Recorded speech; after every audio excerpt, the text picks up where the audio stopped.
Situación en donde hablábamos de la indignación, los jóvenes de la UNA que hoy van a realizar protestas, nosotros que revisamos todos los diarios, que llegamos en este caso, a los puntos de la web de la Contraloría. Estamos en comunicación con la abogada Pilar Callizo.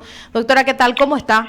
Hola Marta, ¿qué tal? Muy buenas tardes, y a Marcos también. Hola doctora, ¿cómo estás? Pero muy bien, ¿y ustedes? Excelente doctora, y más por la cordial atención que nos estás dando. No, al contrario, el gusto es mío.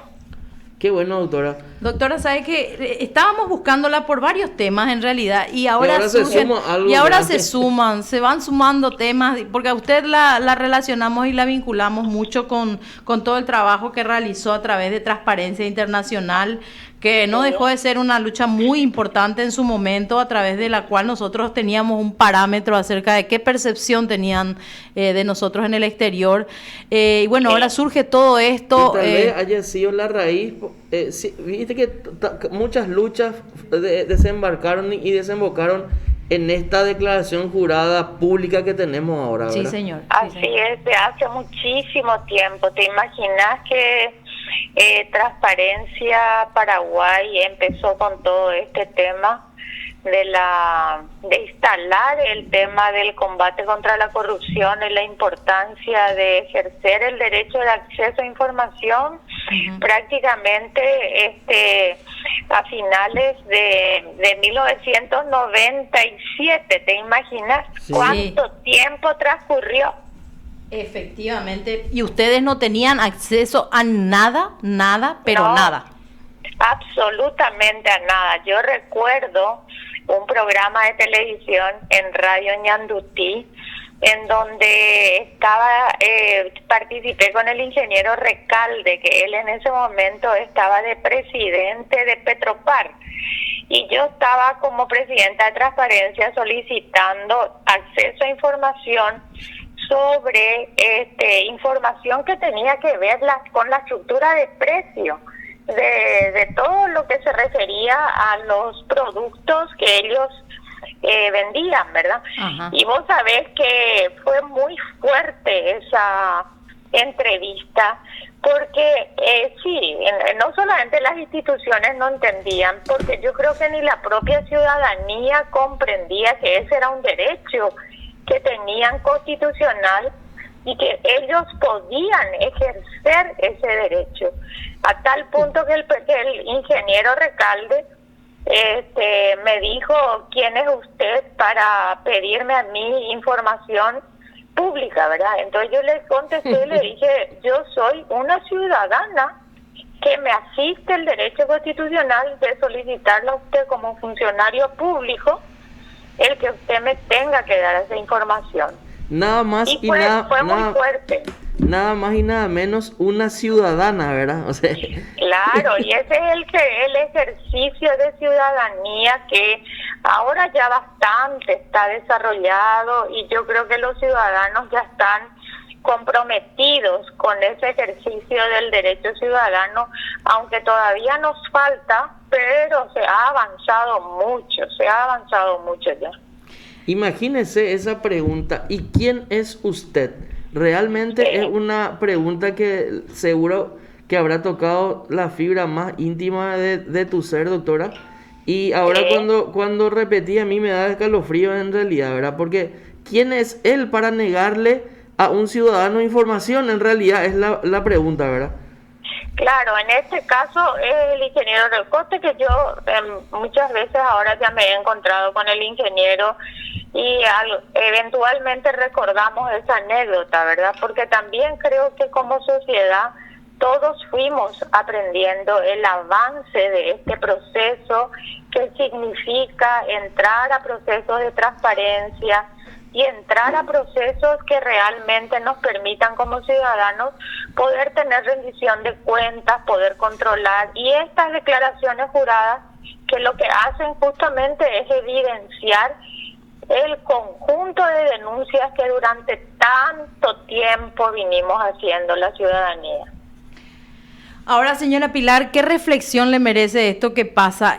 ¿Podemos pensar que después de estos avances vamos a tener mínimamente actos de justicia en este sentido, que los organismos competentes, porque yo en el primer análisis lamentablemente me decepciono porque escuché altos funcionarios de tributación, escuché altos funcionarios de CEPRELAB, escuché así también a los de a las instituciones anticorrupción que hablan de que en realidad es como que nada pueden hacer y que ellos estaban cumpliendo en todo momento con su trabajo y su papel, pero a las claras, uno mirando toda esta información no puede digerir semejante situación irregulares. O sea, no hay forma de sostener lo que ellos presentan como declaración jurada y encontrarle fundamento, doctora. O sea, ¿qué salida puede llegar a tener esto? ¿Qué validez, verdad?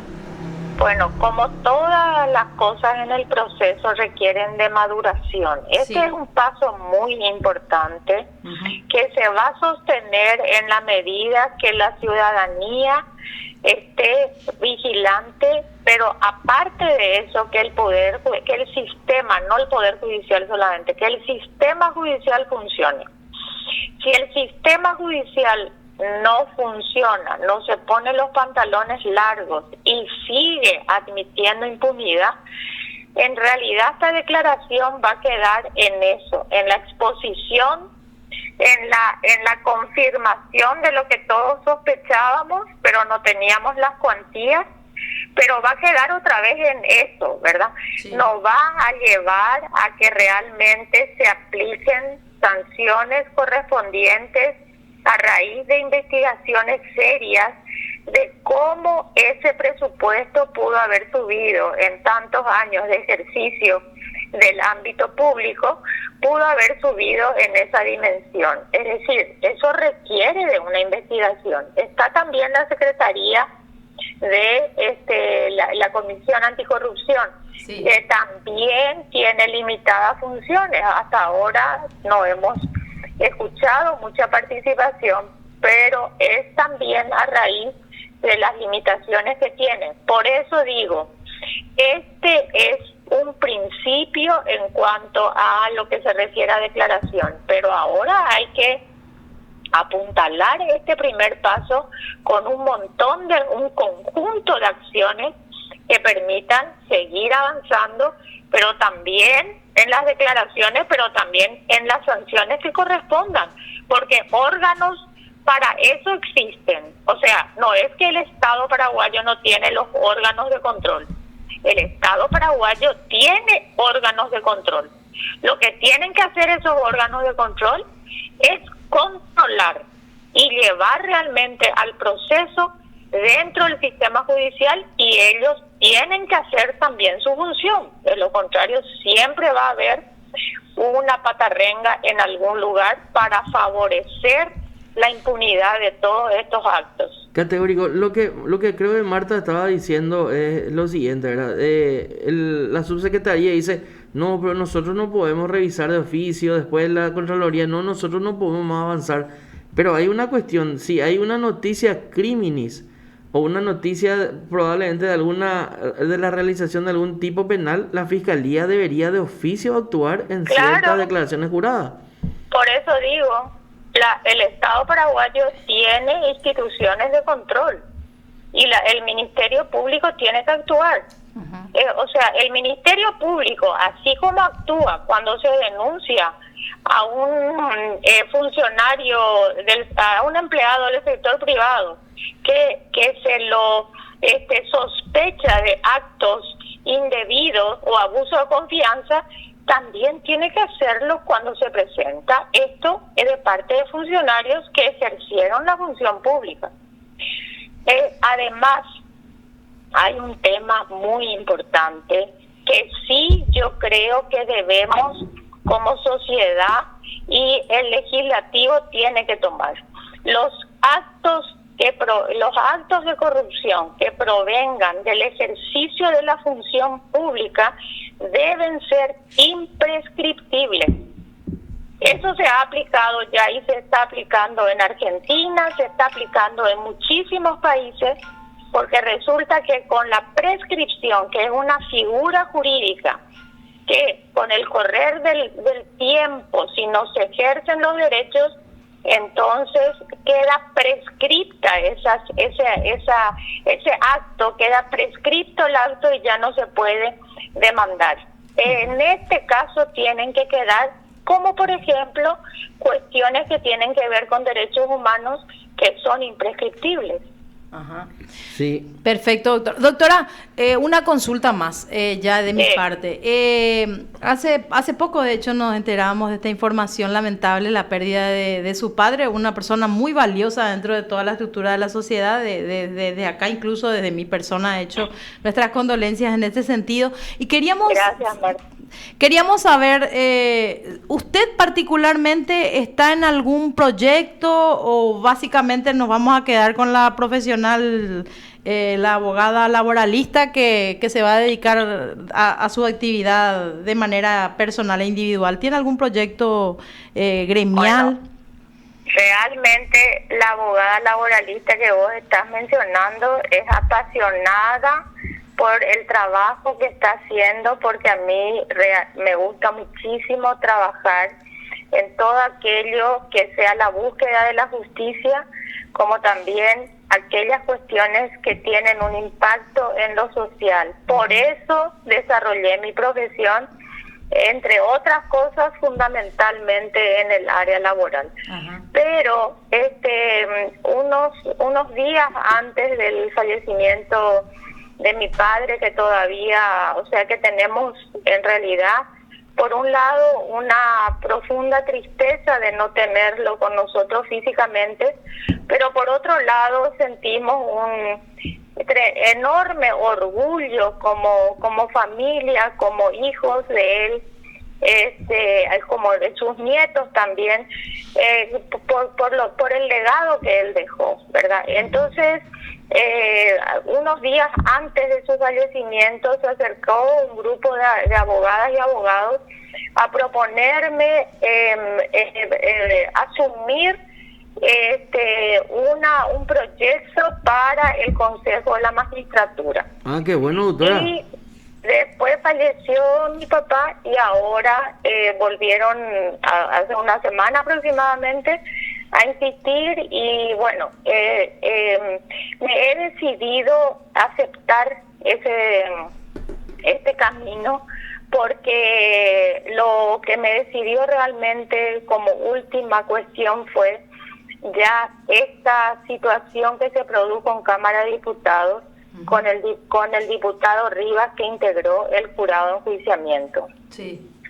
Entonces, habiendo estado acompañándole a mi padre cuando fue constituyente, habiendo oído todo lo que se habló de los órganos autónomos, de la esperanza que se depositó en estos órganos autónomos, como el consejo, el jurado, pensando en que eso nos llevaría a una mayor independencia al sistema judicial, horas enteras debatiendo esto en el ámbito de la constituyente, y crearon tanta esperanza, y que destrocen instituciones como estas, burlándose inclusive, ¿verdad? Ya no solamente de nosotros, sino que de la propia institucionalidad, hizo que yo me decida y estoy en esto. Ahora estoy, iniciando este proceso de candidatarme para el Consejo de la Magistratura. Ya, y tenías, creo que una intención también de pugnar por el Colegio de Abogados, ¿verdad, doctora?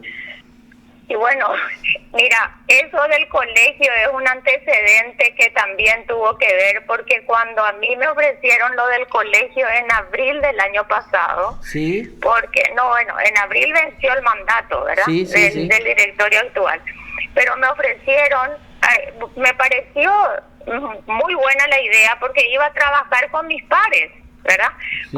Con un gremio que yo partía del respeto iba a competir, pero del respeto entre abogados y abogadas, que estábamos para ayudar al gremio a tener un montón de cuestiones que fundamentalmente el acceso a la justicia, el facilitar el trabajo de los abogados litigantes, etcétera. Pero nunca me imaginé que yo me iba a encontrar con una estructura tan poco institucionalizada, siendo un colegio de abogados, y sobre todo con una posición tan dura de aceptar la competencia electoral. Una cuestión que hasta hoy está imperando, porque hasta hoy tenemos incidentes de nulidad, a pesar de que el año pasado nos dieron la razón de que todo el proceso que llevaron era nulo. Volvieron a repetir este año, en plena pandemia, llevaron adelante el proceso electoral cuando estaba la mayor restricción de fase cero del proceso de COVID, y se declararon lista única. Esto está en el Tribunal Superior Electoral, está totalmente trancado con nulidades que se presentaron, y desde luego que se va a continuar. El movimiento de abogados pro Estado de Derecho van a continuar con todo el proceso hasta lograr el objetivo de poder competir. Eso nomás lo que pedimos, competir. Ya, o sea, una suerte electoral, a ver un poco, su padre fue presidente del Colegio de Abogados.